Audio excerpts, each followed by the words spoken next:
রাজধানী ঢাকার অন্যতম জনবহুল এলাকা ধানমন্ডিতে প্রকাশ্যে কোপানো হয়েছে এক যুবককে। ভয়ঙ্কর এই মুহূর্তে দৃশ্য ধরা পড়েছে সিসিটিভি ক্যামেরায়, যা এখন ভাইরাল সামাজিক যোগাযোগ মাধ্যমে। এমন পরিস্থিতিতে প্রশ্ন উঠছে দেশের আইন শৃঙ্খলা বাহিনীর কার্যক্রম নিয়ে। ঠিক কী কারণে যুবককে কোপানো হয়েছিল, আর কারাই বা প্রকাশ্যে এই ঘটনা ঘটালো, সে বিষয়ে বিস্তারিত জানাচ্ছেন ইশতিয়াক হোসেন। রাজধানী ঢাকার অভিজাত এলাকা ধানমন্ডির সেন্ট্রাল রোড। রাতের নির্জনতায় অনেকটা জনবহুলই থাকে ভূতের গলি নামে পরিচিত এই সরু পথটি। 18 মে রাত 11:30টার দিকে ওই গলিতেই ঘটেছে ভয়ঙ্কর একটি ঘটনা, যেখানে ছুরিকাঘাতে রক্তাক্ত করা হয় সাইফ হোসেন মুন্না নামের এক যুবককে। পরবর্তীতে আশঙ্কাজনক অবস্থায় তাকে উদ্ধার করে জাতীয় পঙ্গু হাসপাতালে ভর্তি করা হয়, যেখানে তিনি বর্তমানেও চিকিৎসাধীন। প্রকাশ্যে যুবককে কোপানোর ভিডিও সামাজিক যোগাযোগ মাধ্যমে ভাইরাল হয়েছে গতকাল, যা নিয়ে তুমুল আলোচনা ও সমালোচনা চলছে দেশজুড়ে।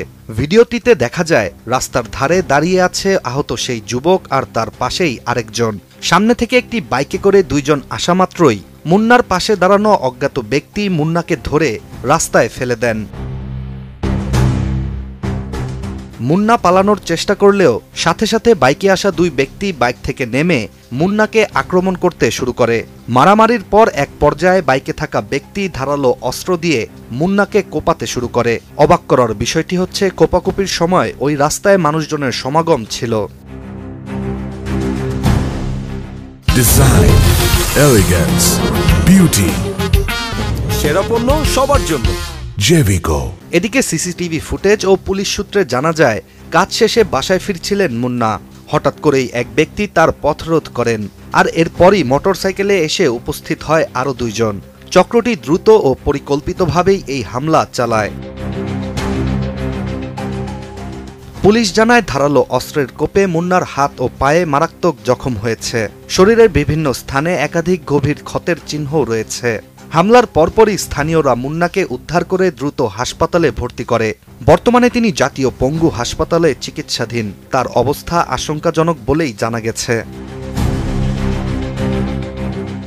এলাকাবাসী ও পুলিশ দুপক্ষই ধারণা করছে, এই হামলার পেছনে রয়েছে স্থানীয় চাঁদাবাজ চক্র। ধানমন্ডি এলাকায় সম্প্রতি কয়েকটি দোকান ও বাসাবাড়িতে চাঁদা দাবির ঘটনা ঘটেছে বলেই জানা যায়। মুন্না হয়তো কোনোভাবে এই চক্রের পথের কাঁটা হয়ে উঠেছিলেন। এছাড়া ভয়াবহ এই হামলার একদিন পার হয়ে গেলেও এখন পর্যন্ত থানায় কেউ লিখিত অভিযোগ করেনি। তবে সোশ্যাল মিডিয়ায় হামলার ভিডিও ছড়িয়ে পড়ায় সাধারণ মানুষের মধ্যে ব্যাপক আতঙ্ক ও ক্ষোভ ছড়িয়ে পড়েছে। অনেকেই প্রশ্ন তুলছেন, রাজধানীর কেন্দ্রস্থলে ঘনবসতিপূর্ণ এলাকায় কিভাবে এমন ভয়ানক হামলা সম্ভব হয়।